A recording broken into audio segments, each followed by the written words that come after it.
तो चलिए आज हम इस एक्सप्लेनर में एक ऐसी यात्रा पर निकलने वाले हैं जो सच में बहुत ही अद्भुत होने वाली है।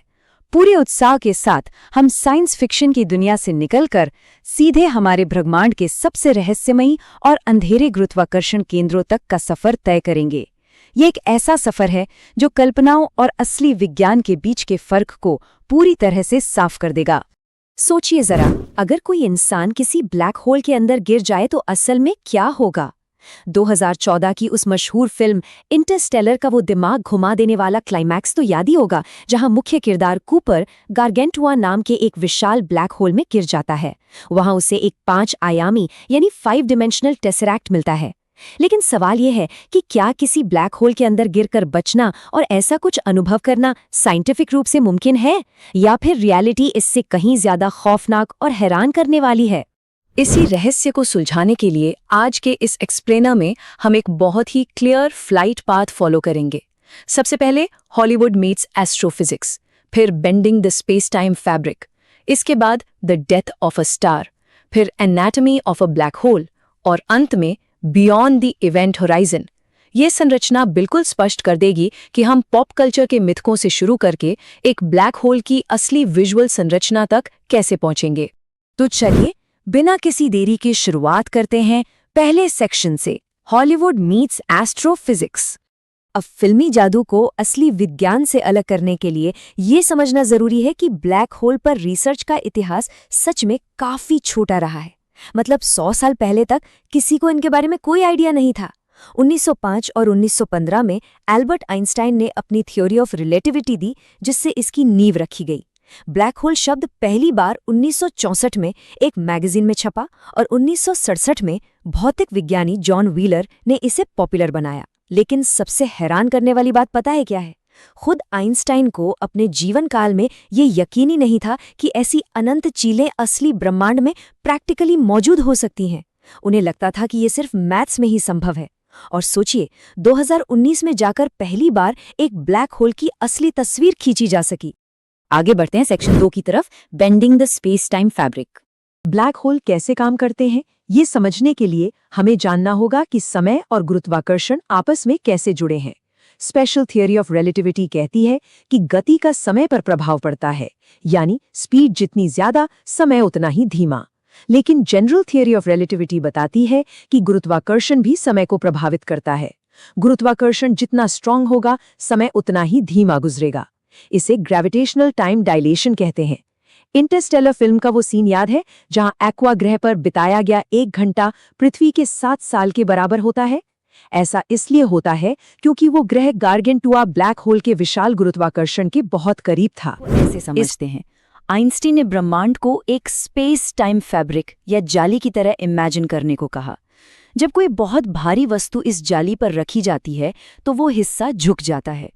ये झुकाव न केवल भौतिक वस्तुओं को अपनी ओर खींचता है, बल्कि गर्मी, ध्वनि और यहाँ तक कि प्रकाश को भी अपनी ओर खींच लेता है। लिटरली सब कुछ। इसका सीधा मतलब ये है कि ब्रह्मांड में कुछ ऐसी चीजें हो सकती हैं जिनका गुरुत्वाकर्षण इतना प्रचंड हो कि वे प्रकाश को पूरी तरह से एब्जॉर्ब कर लें, और इसीलिए वे हमें पूरी तरह से काले दिखाई देते हैं। अब आते हैं सेक्शन 3 पर, the death of a star. यहाँ एक बहुत बड़ी गलतफहमी दूर करनी जरूरी है।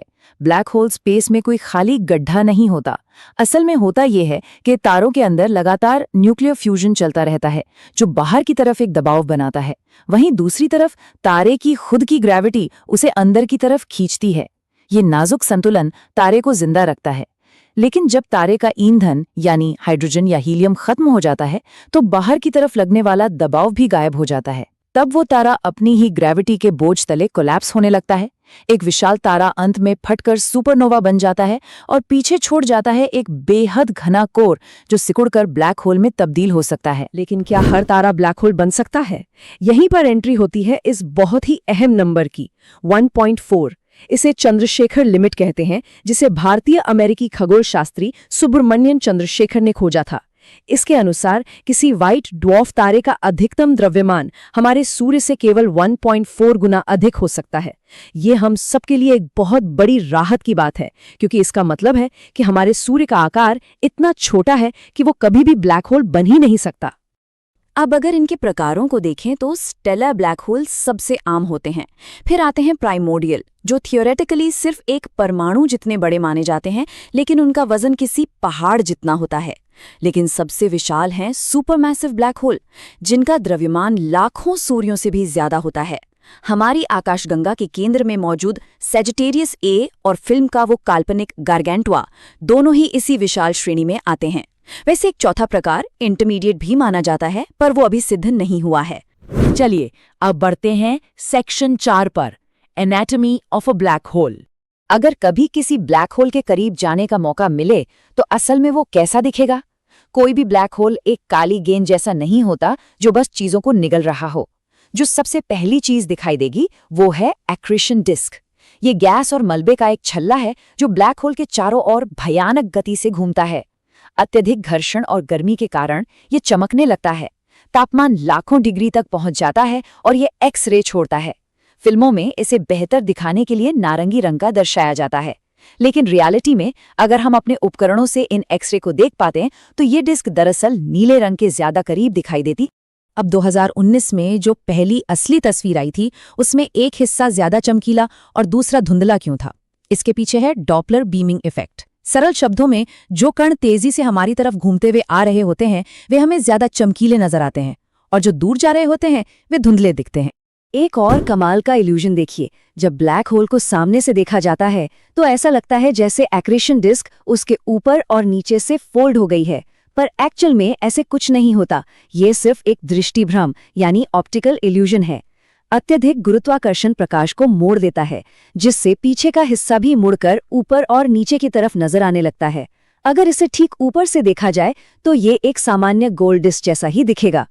अंदर की तरफ और गहराई में जाने पर मिलता है फोटोन स्फीयर। ये प्रकाश का वो आखिरी घेरा है जहां गुरुत्वाकर्षण इतना प्रचंड होता है कि प्रकाश के कण यानी फोटोन ब्लैक होल के चारों ओर एक छल्ले में चक्कर लगाने को मजबूर हो जाते हैं।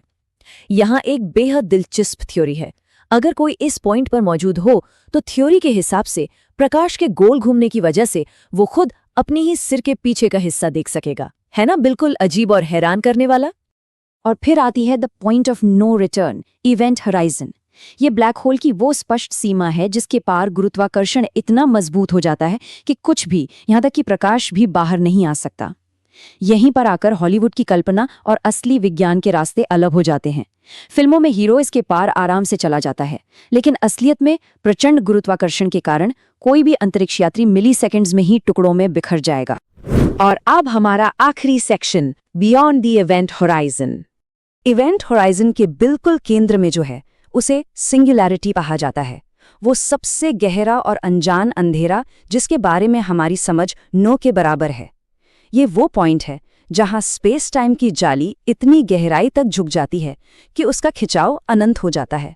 और जैसा कि हमने पहले समझा था, गुरुत्वाकर्षण बढ़ने से समय धीमा होता है, तो जब खिंचाव अनंत हो जाए तो समय अनंत रूप से धीमा हो जाता है। इसके अंदर क्या है कोई एग्जैक्टली नहीं जानता, लेकिन कुछ बहुत ही दिलचस्प थ्योरीज जरूर हैं। जैसे एक साइंटिफिक प्रपोजल ये कहता है कि हो सकता है इवेंट होराइजन के अंदर प्रकाश सिंगुलैरिटी तक पहुंचने से पहले कई बिंदुओं पर टकराकर रिफ्लेक्ट होता हो। इसका मतलब है कि अंदर पूरी तरह अंधेरा न होकर शायद चीजें दिखाई दे सकती हों। ये विज्ञान की वास्तविक संभावनाएं हैं जो फिल्म में दिखाए गए काल्पनिक 5 डायमेंशनल टेसरैक्ट से काफी अलग हैं। तो इस एक्सप्लेनर को एक बहुत ही गहरे सवाल के साथ खत्म करते हैं। अगर सिंगुलैरिटी पर समय सच में अनंत रूप से यानी इन्फिनिटली धीमा हो जाता है तो इसका असल में क्या मतलब है? क्या इसका ये मतलब है कि जब कोई ब्लैक होल के अंदर गिर रहा होगा तब तक बाहर की पूरी दुनिया और पूरा ब्रह्मांड उसके लिए खत्म हो चुका होगा? इवेंट होराइजन के उस पार वाकई में क्या छुपा है, ये हमारे ब्रह्मांड के सबसे बड़े रहस्यों में से